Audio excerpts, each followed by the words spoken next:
بسم اللہ الرحمن الرحیم۔ درود و سلام ہو محمد و آل محمد پر۔ السلام علیکم۔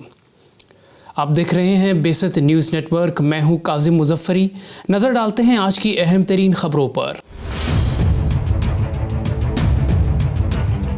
وزیر اعظم پاکستان کا جنرل اسمبلی سے خطاب۔ اسلاموفوبیا، مسئلہ کشمیر اور افغانستان پر دو ٹوک موقف۔ ایران نے کہا ہے کہ جوہری معاہدے کی بحالی کے لیے مذاکرات بہت جلد شروع ہوں گے۔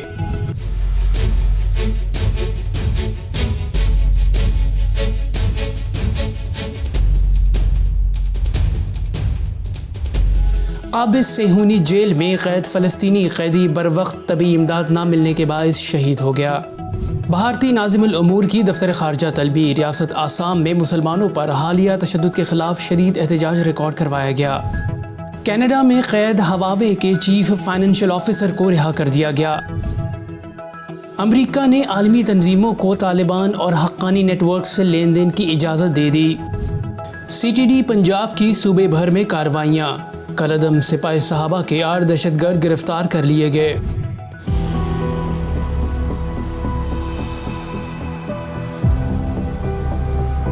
ایران نے کہا ہے کہ سعودی عرب کے ساتھ مذاکرات میں مثبت پیش رفت ہوئی ہے۔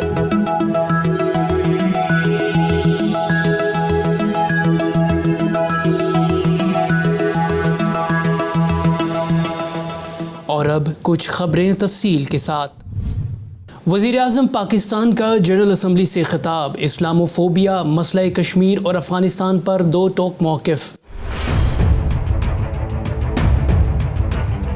اقوام متحدہ کی جنرل اسمبلی کے 76ویں اجلاس سے خطاب کرتے ہوئے وزیر اعظم عمران خان نے کہا کہ 11 ستمبر کے بعد کچھ گروہوں نے اسلام کو دہشت گردی سے جوڑا، جس کی وجہ سے دائیں بازو کی انتہا پسندی بڑھی۔ اسلاموفوبیا پر بات کرتے ہوئے عمران خان نے کہا کہ ایسے رجحانات کا ہم سب نے مل کر مقابلہ کرنا ہے۔ انہوں نے مزید کہا کہ بھارتیہ جنتا پارٹی اور RSS فاش نظریات پھیلا رہے ہیں اور بھارت میں مسلمانوں اور اقلیتوں کے حقوق چھین رہے ہیں، لیکن اس پر عالمی برادری خاموش ہے۔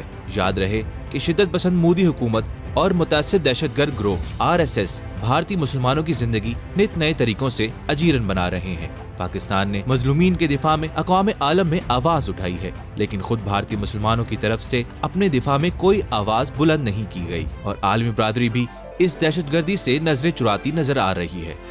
ایران نے کہا ہے کہ جوہری معاہدے کی بحالی کے لیے مذاکرات بہت جلد شروع ہوں گے۔ AFP کے مطابق ایران کے وزیر خارجہ حسین امیر عبداللہیان نے کہا ہے کہ ایرانی جوہری معاہدے پر مذاکرات بہت جلد دوبارہ شروع ہوں گے۔ ایرانی وزیر خارجہ نے کہا کہ وہ فی الحال ویانا مذاکرات کا جائزہ لے رہے ہیں اور بہت جلد برطانیہ، فرانس، روس، چین اور جرمنی سے مذاکرات دوبارہ شروع ہوں گے۔ قابض صہیونی جیل میں قید فلسطینی قیدی بروقت طبی امداد نہ ملنے کے باعث شہید ہو گیا۔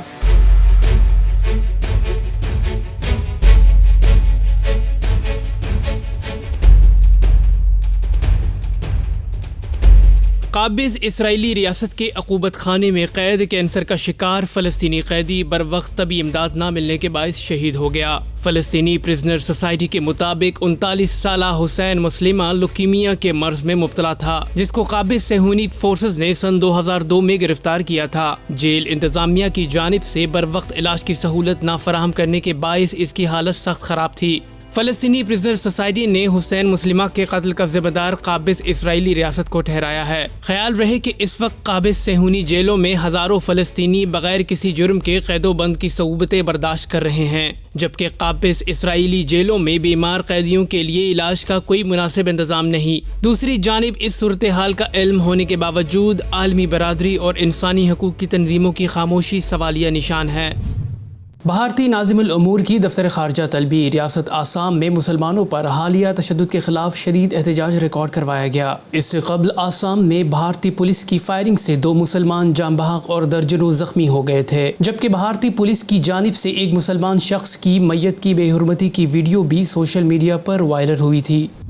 کینیڈا میں قید ہواوے کے چیف فائنینشیل آفیسر کو رہا کر دیا گیا۔ ہواوے کی خاتون چیف فائنینشیل آفیسر کو 2018 میں دھوکہ دہی کے الزام میں امریکہ کی درخواست پر کینیڈا میں نظر بند کیا گیا تھا۔ چین نے بھی بدلے میں 2 کینیڈین شہریوں کو بیجنگ سے 2018 میں حراست میں لیا تھا۔ چین نے ان دونوں کینیڈین شہریوں پر جاسوسی کا الزام لگا کر حراست میں لیا تھا۔ امریکہ نے عالمی تنظیموں کو طالبان اور حقانی نیٹ ورک سے لین دین کی اجازت دے دی۔ امریکی محکمہ خزانہ کے مطابق ایک لائسنس امریکی حکومت، NGOs اور اقوام متحدہ سمیت مخصوص عالمی تنظیموں کو طالبان کے ساتھ لین دین میں ملوث ہونے کی اجازت دے گا، جبکہ دوسرا لائسنس عالمی تنظیموں کو طالبان حکومت کے ساتھ خوراک، ادویات اور طبی آلات کی برآمد سے متعلق کچھ لین دین کی اجازت دے گا۔ CTD پنجاب کی صوبے بھر میں کارروائیاں، کالعدم سپاہی صحابہ کے 8 دہشت گرد گرفتار کر لیے گئے۔ ترجمان CTD پنجاب کے مطابق صوبے بھر میں کارروائیوں کے دوران 8 دہشت گردوں کو گرفتار کر لیا گیا۔ گرفتار دہشت گردوں کے قبضے سے بارودی مواد، اسلحہ اور بم بنانے کا سامان برآمد ہوا۔ ترجمان کے مطابق گرفتار دہشت گردوں کا تعلق کالعدم دہشت گرد تنظیم سپاہی صحابہ سے ہے۔ دوسری جانب حافظ آباد سے ممشالی خان نامی دہشت گرد کو گرفتار کیا گیا، جس کا تعلق کالعدم تنظیم تحریک طالبان پاکستان سے ہے۔ گرفتار دہشت گرد کالعدم تنظیم کے لیے فنڈز اکٹھے کر رہا تھا۔ ایران نے کہا ہے کہ سعودی عرب کے ساتھ مذاکرات میں مثبت پیش رفت ہوئی ہے۔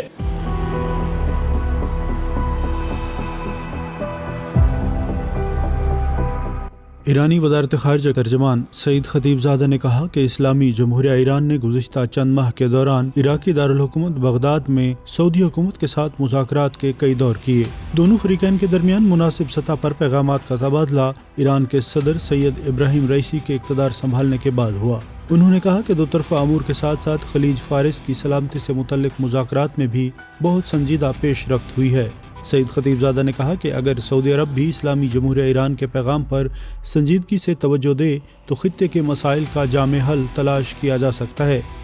دوسری جانب سعودی عرب کے شاہ سلمان بن عبدالعزیز نے اقوام متحدہ کی جنرل اسمبلی سے اپنے خطاب میں کہا کہ ایران ہمارا پڑوسی ہے۔ ہمیں امید ہے کہ اس کے ساتھ ہمارے مذاکرات ٹھوس نتائج کا باعث بنیں گے اور اس سے دو طرفہ تعاون کے فروغ کی راہ ہموار ہوگی۔ واضح رہے کہ سعودی عرب اور ایران دو اہم اسلامی ممالک ہیں، جبکہ دونوں ممالک کے درمیان خود مختاری، ہم آہنگی اور باہمی احترام پر مبنی پرامن تعلقات کا قائم ہونا ملت اسلامیہ کے لیے خوش آئند ہے، جس سے خطے میں امن و سلامتی کو استحکام میسر آئے گا۔ اب تک کے لیے اتنا ہی۔ مزید خبروں کے لیے دیکھتے رہیے بے ست نیوز نیٹ ورک۔ اپنا خیال رکھیے گا۔ اللہ حافظ۔